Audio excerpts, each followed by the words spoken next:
I just wanted you to see what the Arab world looks like when it's having fun. That's what's never covered in the media. At this time when we were in Cairo, it was not a time for fun.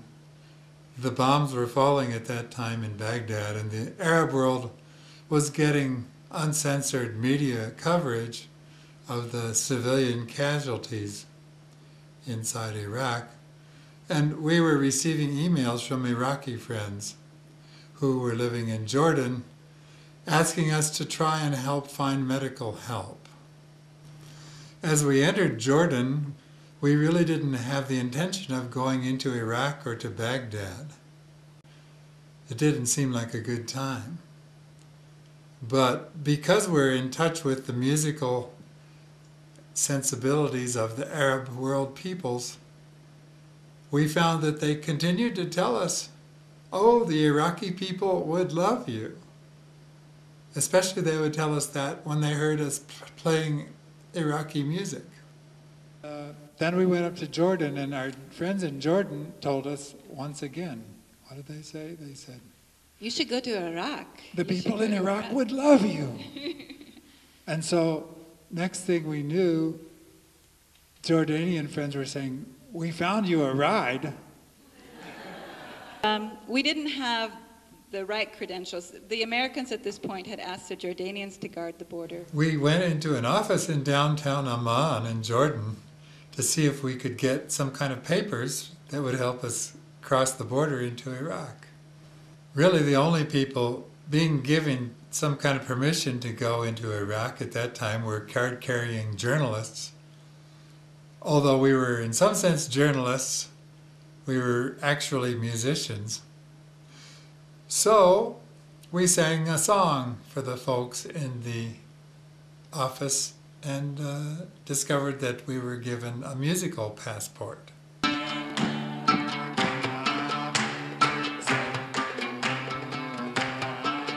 In fact, as soon as we sang a song, it felt as though we suddenly materialized as human beings.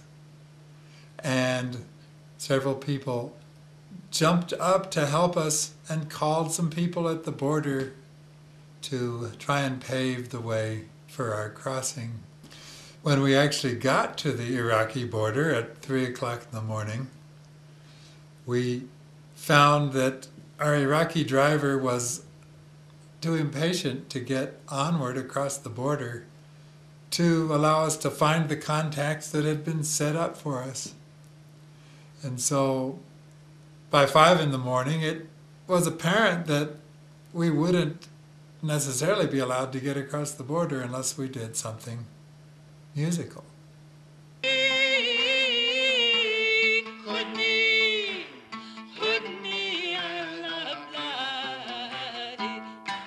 The Jordanian soldiers at the border brightened right up as soon as they heard us singing, and they said, oh, you must come and talk to the captain. So we did. We went around the back side of the building into an office where a very tired-looking captain was sitting, and it didn't look very hopeful to us when we saw the look on his face. So we sang him a song.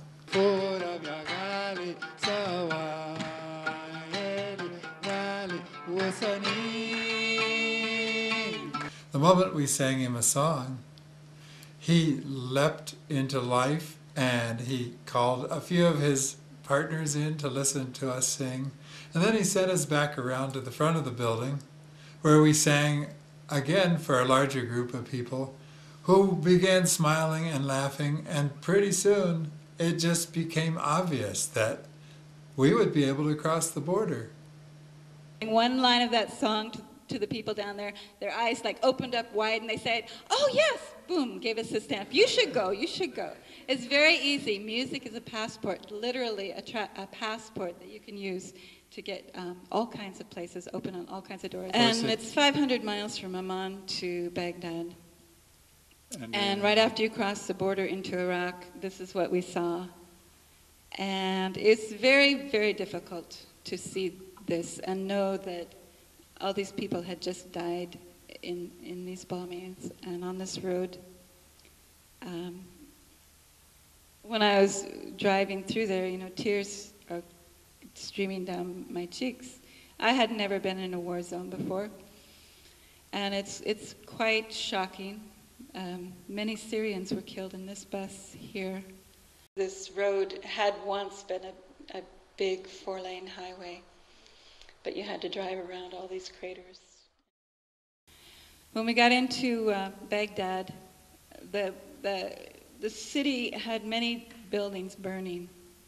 The looting was at its height at that time, and the smoke just filled the air. It was very hard to breathe there. This is a telecommunications building that was bombed by the United States. So at this time, there's no electricity, there's no water, there's no telecommunications, and no stoplights. It's not like in the Arab world people really look at stoplights anyway, but it's another Indo-European idea. The Marines were downtown, kind of a small area downtown that was cordoned off by that razor wire stuff. We tried to talk to some of the Marines. They are not allowed to talk when they're on duty. We couldn't find any that were off duty. They were all behind the lines that you couldn't cross. This young man was very pleasant. He was really quite sweet. A lot of the thing that strikes you, is that these most of these guys are like 18 or 19 years old, and some of them were being very polite to the Iraqi people. Some of them were learning a little bit of Arabic and saying "Salam alaikum," peace be with you. Others were being extremely rude and using all kinds of foul language, and it was very hard to hear and see that. There's one word in Arabic that every time you speak about something in the future, you say, "I will see you tomorrow, inshallah, God willing. God willing, I will see you tomorrow." And you can't speak of the future tense without saying that word.